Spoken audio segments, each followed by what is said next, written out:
안녕하세요. 이 영상에서는 수학 공부에 있어 영어의 효율성에 대한 제 생각을 짧게 말씀드려 볼까 합니다. 이 영상도 역시나 제가 예쁘게 깎고 다듬어서 올리진 않을 겁니다. 제가 게을러가지고 그냥 녹화 버튼 누른 상태로 적당히 버벅이면 버벅이는 대로 말이 꼬이면 꼬이는 대로 업로드할 겁니다. 자, 저는 수학 공부를 할 때 영어가 생각보다 많은 곳에서 깨알 같은 도움이 된다 라고 믿는 입장인데요. 이와 관련된 몇 가지 예시들을 살펴보려고 해요. 첫 번째로 살펴볼 예시들은 중학교 1학년 수학에서 가지고 왔습니다. 사실 첫 번째 블렛에 있는 원의 넓이 공식은 초등학교 때 배우는 거긴 해요. 하지만 편의상 여기다가 중학교 1학년 수학으로 묶었습니다. 원의 넓이 공식을 보시면 a는 파이 r 제곱이라고 되어 있어요. 저는 중고등학교 때 그냥 파이 r 제곱, 파이 r 제곱 무지성으로 외웠던 것 같습니다. 파이야 3.14 블라블라 그 숫자라고 치고 r은 분명히 r이라는 문자를 쓴 이유가 있을 텐데 그 부분에 대해서 크게 고민하지 않았어요. 자, 왜 하필 A가 아니고 B도 아니고 C도 아니고 R일까? 사실 반지름이 영어로 radius입니다. 그래서 반지름의 첫 글자인 R을 따온 것이었죠. 얘를 인식하고 나니까 좌변에 있는 A가 의심스럽네요. 쟤도 어떤 의미가 있는 게 아닐까? 네, 맞습니다. 넓이가 영어로 area거든요. 여기서 A를 따온 것이었죠. 두 번째 블렛으로 가보죠. 9의 건널비 공식이 나와 있습니다. S는 4파이R 제곱 또는 A는 4파이R 제곱이라고 되어 있는데요. 파이랑 R은 이제 해결이 됐습니다. 우리가 관심을 둘 것은 S랑 A가 되겠네요. 자, 건널비가 영어로 surface area거든요.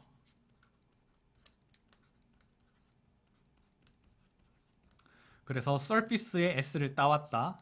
내지는 건널비도 어쨌든 넓이니까 에어리아에 A를 따왔다. 이렇게 인식할 수 있죠. 세 번째 블렛으로 가보죠. 9의 부피 공식이 나옵니다. V는 3분의 4파이R 3승이라고 되어 있는데요. 여기서는 V라는 문자만 해결하면 되겠네요. 부피가 영어로 볼륨입니다. 그래서 V라는 앞글자를 따온 것이구나. 쉽게 이해할 수 있죠. 네 번째 블렛 가보죠.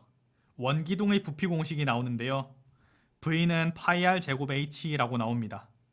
V는 볼륨, 파이는 3.14, R은 radius, 반지름, H만 해결하면 되겠는데요. H는 높이를 나타내죠. 높이, height, H-E-I-G-H-T에서 첫 글자를 따왔구나 쉽게 캐치할 수 있습니다. 자, 이렇게 보고 나니까 좀 허탈한 느낌이 들어요. 적어도 저는 중고등학교 때 무지성으로 암기했거든요. 파이 r 제곱, 파이 r 제곱, 4파이 r 제곱, 3분의 4파이 r 3승. 그런데 얘네들이 원래는 영어권에서는 기억하기 쉽게 첫 글자를 따가지고 식을 예쁘게 배열을 해놓은 것이었어요. 하지만 이게 바다 건너오는 순간 그 문자 하나하나의 의미는 다 사라져버리고 그냥 끔찍한 무지성으로 암기해야 될 알파벳들이 나열이 되어버린 것이었죠. 자, 다음 페이지로 가볼게요. 이번에는 중학교 2학년 수학에서 예시를 가지고 와보겠습니다. 우리가 중학교 2학년 때 함수를 처음 배우더군요.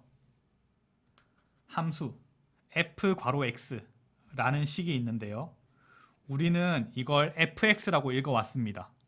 심지어 가수 fx도 있죠. 하지만 영어권에서는 얘를 f of x라고 읽습니다. fx랑 f of x 뭐 거의 차이 없는 거 아니냐 라고 생각하실지도 모르겠어요. 하지만 저는 fx라고 읽으면 얘를 한 덩어리로 인식하는 것이 되고 f of x라고 읽으면 얘를 f 한 덩어리, x 한 덩어리, 그리고 얘네들이 결합 이렇게 읽는 것이라고 생각합니다. 그리고 뒤의 방식으로 읽는 것이 훨씬 더 이해에 큰 도움이 된다라고 생각해요. 잠깐 여담으로 f는 왜 f라는 문자를 썼을까요? 함수, 펑션이죠. 네, 펑션의 첫 글자가 또 f네요. 자, 얘를 fx라고 읽는지 f of x라고 읽는지 별 차이가 없는 것 같다. 그런 생각이 드신다면 밑으로 내려가 보죠. h 괄호 g 괄호 f 괄호 x라고 되어 있는데요. 얘를 hgfx라고 읽는다면 얘를 한 덩어리로 인식하게 되고 상당히 묵직한 느낌이 듭니다. 반면에 얘를 h of g of f of x라고 읽는다면 하나 4개의 대상이 있는 것이고 x의 f의 g의 h다. 이렇게 이해할 수 있겠죠. 물론 지금 제가 한국어 어순으로 말을 하다 보니까 시선의 방향이 반대로 가긴 했어요. 하지만 제 영상을 보시는 분들은 of, 그 정도의 영어는 이렇게 순차적으로 읽으실 수 있으실 거라고 생각을 하고 영어 어순으로 읽는다면 H of G of F of X 굉장히 자연스럽죠. 자, 다시 위쪽 블렛으로 가볼게요. 얘를 F of X라고 읽는다면 X의 F가 되는 것이죠. 그러니까 X라는 것의 함수 값, X의 함수값. 자, 밑에 내려와 볼게요. X의 함수값의 G의 함수값의 그 다음에 H의 함수값. 이렇게 읽을 수 있죠. 훨씬 더 의미가 명확해지는 것 같습니다. 이제 마지막 페이지로 가볼게요. 대학교 선형대수 예시를 들고 싶은데요. 선형대수는 대학교 1학년 때, 늦게 배우면 대학교 2학년 때 배우는 것 같습니다. 선형대수 초반부에 A system of linear equations 라는 표현이 나옵니다. 얘를 번역하는 방법은 여러 가지가 있을 거예요. 제가 2가지 번역어를 가지고 와봤는데요. 첫 번째는 선형 방정식 계라는 번역입니다. 선형 방정식 계라는 표현을 들으면 상당히 어렵고 심오하게 느껴집니다. 그래서 선형 방정식 계라는 표현을 들으면 이것이 과연 심오한 대학교 공부인가? 나는 중고등학교 때 고작 연립 1차 방정식 같은 것들, 아주 유치한 것들만 공부해 왔는데 역시 대학교 공부는 시작부터 기가 죽네, 이런 생각이 듭니다.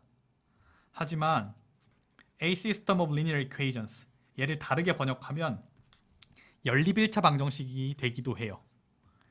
연립 1차 방정식이라는 말을 들으면 상당히 자신감이 샘솟습니다. 이거 중학교 때부터 했던 거 할만하겠는데? 다만 방정식 개수 늘어나고 미지수 개수 늘어나고 하나 보다. 그리고 해가 여러 개 있을 때 해집합에 대해서 우리가 더 관심을 가지나 보다. 이런 식으로 자신감을 갖고 시작할 수 있겠죠. 언뜻 별거 아닌 것 같지만 어떻게 번역하는가에 따라서도 우리가 수학을 대하는 느낌이 크게 달라질 수 있다는 것이죠. 이렇게 제가 몇 가지 생각나는 예시들을 되게 두서없이 한번 말씀드려 봤는데요. 어떤 생각이 드실지 궁금하긴 하네요. 영상은 여기까지입니다.